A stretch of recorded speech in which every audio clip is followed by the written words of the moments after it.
On the Jim Cornette Drive Thru podcast, there was an interesting question on there, and it was, if you can book WrestleMania and you can only choose between Brock Lesnar and CM Punk in your main event, who are you picking? Who draws more money? Who is the bigger star today? Now, this is a very big question, a very convoluted question, I think, because there's so many factors to play into this. But Ralph, who do you think is the bigger star? Who do you think would main event your promotion's biggest show of the year? Oh man, it's such a difficult question because it really is so hard to judge and determine who truly is the bigger star and who has the bigger following and who's gonna really be the person that will sell out that WrestleMania, sell pay-per-views and all that type of stuff. Because I think in one way or another, they're kind of so even. I think that when you look at WWE, which is obviously the more sports entertainment heavy promotion in comparison to AEW, which is the more pro wrestling heavy promotion, at their heart, Brock Lesnar is certainly more of a sports entertainer and a spectacle, which I know we'll discuss at length in our next episode or later on. And CM Punk is certainly more of the pro wrestler. Now, both of them have their own following and both are successful in their own way. I think that Brock Lesnar certainly brings a sense of realism to any promotion that he's in because, not only does he go out there and have that aura just based on his size and look alone, but he's done other things where he's been successful outside of WWE, like in the UFC where he has a following, in MMA, and obviously in amateur wrestling, being somebody who went out there and was ranked and won college medals and all those types of things. So, championships. So he's had success outside of pro wrestling. Now, Punk has also had some success, whether it be, at a lower level for certain acting, but I know he's heavily involved in comic books and illustrations and stuff like that. So he has a following there. And he also has a background in MMA. Granted, it's nowhere close to this success that Brock Lesnar had, but he also has a sense of realism too.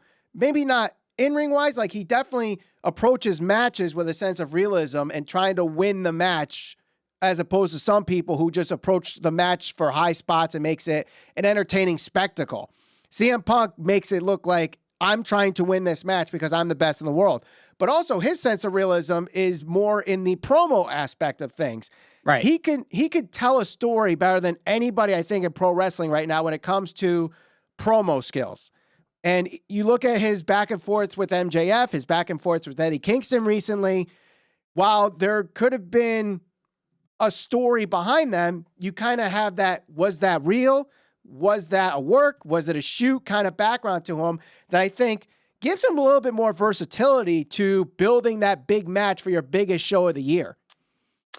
Yeah, that's very true. And the other thing too, we have to consider here is, are we talking about Brock Lesnar, just Brock Lesnar by himself, which we kind of saw a little glimpse of what he's capable of last night on SmackDown. I don't know if you got a chance to see his interaction with Sami Zayn, which I thought was very good, but expecting Brock to go out there and really build a feud and build a match for a month or two leading into WrestleMania. That's a lot to put on somebody who's not necessarily known for his mic skill abilities. He really relies on his size, Suplex City, all of the aura that comes with him, where Punk is really known for not just his in-ring, but his work on the mic. So if we're going to compare those two, is Brock Lesnar going to have Paul Heyman? If he's got Paul Heyman, I mean, that makes it even more difficult to choose between the two. Assuming that they're going to be going into WrestleMania and headlining. Right. And I think and I put this on our community poll, and it was very one-sided to CM Punk. And granted, our fan base is a little bit more AEW than they are WWE. So I understand where that result comes from. But I think also you got to play into an effect here. The question did not ask who the opponent's going to be. How he did ask, how would you book it to Jim Cornette? But that's also something you got to play into an effect here. Who is the opponent? Because I think that also plays into effect how you draw more money into this match. Because, you can have the biggest show of the year, say it's AEW, and you have CM Punk versus Hangman Page. Right now, I don't think that draws the most money for AEW. Hangman Page can get there, and he's getting there. But right now, that's not the biggest money draw. Bryan Danielson, on the other hand, is. And on WWE, obviously Roman Reigns, does he bring in the most money for WWE? Or do you bring in a guy like John Cena and build a story around him? Because that can make you the most money too. So was the question specific to main eventing WrestleMania? It was. Okay. So if I'm going to say WrestleMania, in my mind, excluding Bryan Danielson, if he's not in WWE, and I'm just playing fantasy booker here, if I'm Vince McMahon, there's 3 matches for either of these guys that I think can make sense. And it's got to be either, and you mentioned a couple of them. To me, it's either Cena, it's Rock, or it's Roman. Mm-hmm. I think no matter how you shake that out, and it's crazy to think that no matter which guy you choose, there's some sort of history there, and certainly a way that they'd be able to build the matches. I mean, with Cena and Punk, Money in the Bank, going back to that whole thing where Punk really essentially came out, had the pipe bomb and all that type of stuff. Would he necessarily be where he is today without that moment? Probably not. So you have that with Cena. Brock and Cena have their own feud in the past where they had that no holds barred street fight match where, Cena actually beat Brock in his, I believe it was his first match back. It was from returning. So he was UFC buried automatically. I know. How's that working out for poor old Brock Lesnar? He just couldn't build himself back up. But no, he couldn't. Roman Reigns, I mean, there's obvious tension between Brock and Roman still to this day. CM Punk and Roman, I'm sure they can build that up because of the comments that Roman has had about Punk and the fact that Punk claims that he essentially picked Roman for the Shield. Is that right? Well, the Shield was Punk's idea. And the three that were picked were Roman, Seth, and I believe the third was Cassius Ohno, Chris Hero, whatever you want to call him, was the third guy, but Vince went with Moxley, Dean Ambrose instead. Yep. So obviously there's a tie-in there. The whole argument about the needle mover, who's the needle mover, who's not. Right. So you could bring in ratings into this depending on the promotion. If you want to tie in ratings to the storyline, I don't think WWE would. Tony Khan might. But this is my fantasy promotion. This is your fantasy promotion. And the question was if Jim Cornette was booking. So that's also got to play into an effect here. Who's my target audience? And that's another thing that, people will gravitate towards. Are you trying to cater to a casual fan? Are you trying to cater to a diehard fan? That also could play into effect because am I just looking for the biggest spectacle or am I looking for the best match to main event? Yeah. And I think at the end of the day, especially with WrestleMania being that it's more of a spectacle than a pro wrestling event like Wrestle Kingdom by comparison, I guess, if you want to say that. Right. If I'm Vince McMahon and I'm going to, what's the name of where the hell, I don't know this because I actually hate the Cowboys because I'm a Giants fan. What is it? AT&T Stadium. Yes. Okay.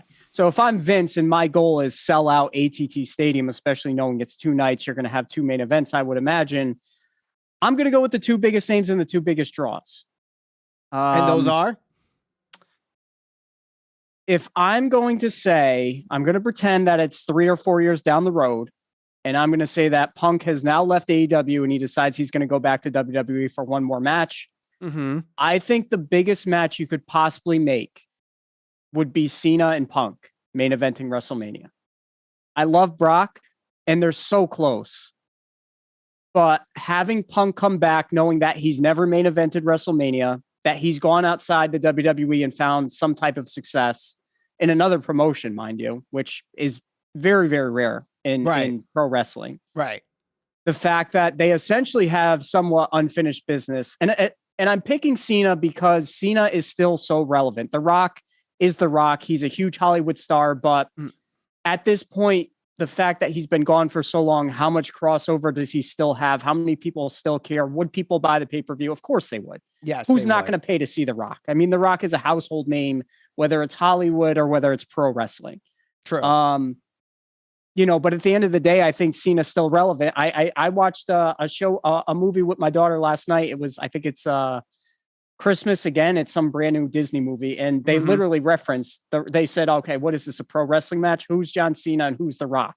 And it's just funny that they chose to pick, of all people, those 2 names that they picked. So, I think that Cena, the fact that he did come back and face Roman, he does have some relevance still because he has been somewhat active where The Rock has been gone for quite a while. Roman is great, but at the same time, if you want me to pick the two biggest draws in my mind, if I'm a booker, if I'm Vince McMahon, I'm going with Cena. I'm going with Punk.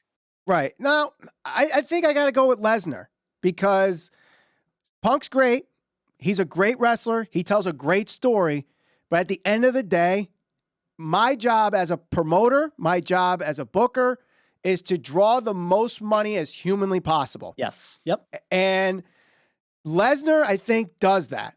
I mean, granted, right now, even though he doesn't appear on wrestling every single week, when he shows up, ratings go up, ticket sales go up, pay-per-view buys go up. And granted, that did happen when CM Punk first started in AEW.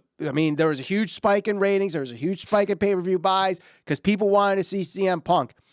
But, I think when you have Lesnar and there's so many different opponents that he could have, I think you could tell a story with him, whether it's the David versus Goliath and you do Bryan Danielson versus Brock Lesnar. You could retell the story with John Cena, and I think that there is the biggest match. I think it's Lesnar versus Cena because, believe it or not, I think when you talk about the post-Attitude Era of professional wrestling, there are no two bigger stars in the industry than Brock Lesnar and John Cena. And believe it or not, they never faced each other at WrestleMania. Never. Never for a title either. So why not? Let's say Brock beats Roman Reigns at day one. And now you have Cena win the Royal Rumble. There's your big money match. They're still relevant in today's pro wrestling. They're still relevant in today's pop culture. And you have the story of Cena going for number 17. I think that's huge money right there. Especially because Brock Lesnar, when did he first come back to WWE last year or this past summer? After Roman beat Cena. Cena instantly became an afterthought as soon as Brock's music hit. Tie that into the storyline too. Yeah, not only that, but correct me if I'm wrong, but the last time I think Lesnar and Cena had a match, Lesnar destroyed him, dominated him. That was Suplex City 101, took the belt away from him, and that was essentially when Cena, I think, went away for a while. Right, and I know some people might say, well, Lesnar can't cut a promo. Just watch what he did on SmackDown with Sami Zayn. And don't forget, the last time they pushed that match, Cena and Lesnar, remember that interview segment where he's just like, I'm going to make you vomit and throw you around and make you shit your pants. I forget the exact wording. Leave you in a pile of urine, I believe it was. Something like that. Like, it's just like, that's good stuff. I mean, he doesn't have to talk all the time, but guess what? Andre the Giant did not have to talk. And that was one of WrestleMania's biggest matches ever.